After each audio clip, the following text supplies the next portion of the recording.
Welcome back to Share Science, the weekly science brief for June 15th, 2026. I'm Curie. And I'm Derek. Okay, so here's something wild. A new study just found that Ozempic and similar drugs might reduce breast cancer risk by 30%. That's not even what these drugs were designed for. That's incredible.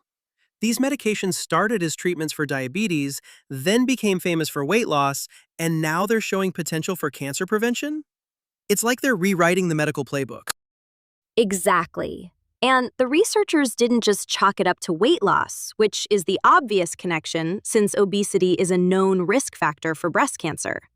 They controlled for that and still found the effect, meaning there's likely something else at work here. So what's the theory? Is it something about how these drugs interact with the body beyond metabolism? That's the fascinating part. GLP-1 receptors, which these drugs target, are actually expressed in breast tissue. There's emerging evidence that these drugs might slow down cell proliferation, the process that can lead to cancer. Plus, they reduce inflammation and improve insulin sensitivity, both of which are linked to lower cancer risk. It sounds like there's a lot going on biologically. But even without fully understanding the mechanism yet, a 30% reduction is a huge deal. Are there plans to dig deeper into this? Definitely. The researchers are calling for randomized trials specifically focused on breast cancer prevention. It's one of those findings that could open up entirely new avenues for how we think about these drugs. It's amazing how something designed for one purpose can end up having such a broad impact. Speaking of broad impacts, let's talk about brain health. There's a new study that's flipping the script on aging and cognitive decline. Ugh, this one is so good. For years, we've been told that cognitive decline is inevitable as we age. But this study, which tracked nearly 4,000 people from their 20s to their 90s, found that the brain can actually improve at any age with just a few minutes of daily mental exercises. That's such a hopeful message. So, what kind of improvements are we talking about here? Participants did short, targeted exercises to boost memory, attention, and processing speed. And the results were striking. People in their 70s, 80s, and even 90s showed measurable cognitive gains over the 3 years of the study. That's a big shift from the usual narrative, which is all about slowing decline rather than seeing improvement. What's the takeaway here? The big takeaway is that the brain retains more plasticity than we've given it credit for.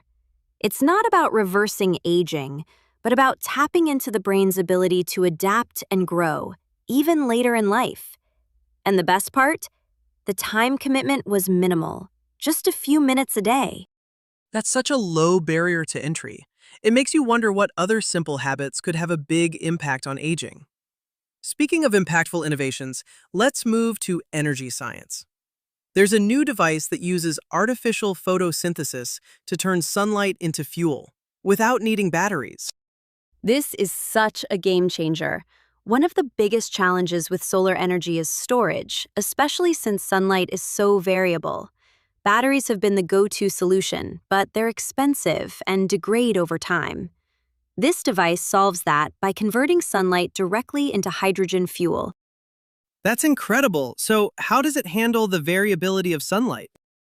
The key is in the electrolyzer, which is the part of the device that splits water into hydrogen and oxygen.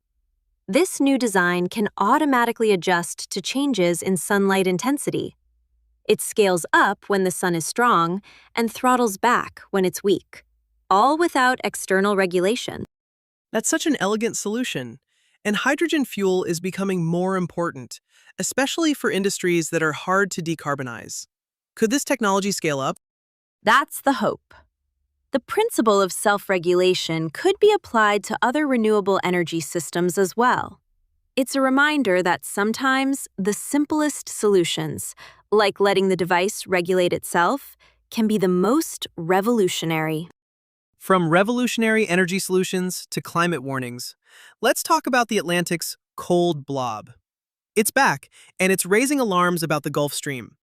This is one of those stories that doesn't get enough attention. The Gulf Stream is part of a massive ocean current system called the Atlantic Meridional Overturning Circulation, or AMOC. It's like a conveyor belt that moves warm water from the tropics to the North Atlantic, where it cools and sinks. And this system is crucial for regulating climate, right? It's why Europe has milder winters than other regions at the same latitude. Exactly. But the cold blob, a patch of unusually cold water south of Greenland, is a sign that AMOC is slowing. Melting ice from Greenland is adding fresh water to the North Atlantic, which disrupts the sinking process that drives the circulation. What would happen if AMOC slows significantly? The consequences could be severe. Europe could see colder winters, the U.S. East Coast could experience higher sea levels, and tropical regions could face disrupted monsoons. It's a cascade of effects that could destabilize weather patterns globally. It's a stark reminder of how interconnected our climate systems are. But let's end on a more uplifting note. There's a new study about music and aging that's just fascinating. Oh, I love this one. The study found that older adults who continued practicing a musical instrument showed less brain shrinkage and maintained better memory performance compared to those who stopped playing. That's amazing. So, what makes music so special for the brain? Musical practice engages multiple brain regions simultaneously.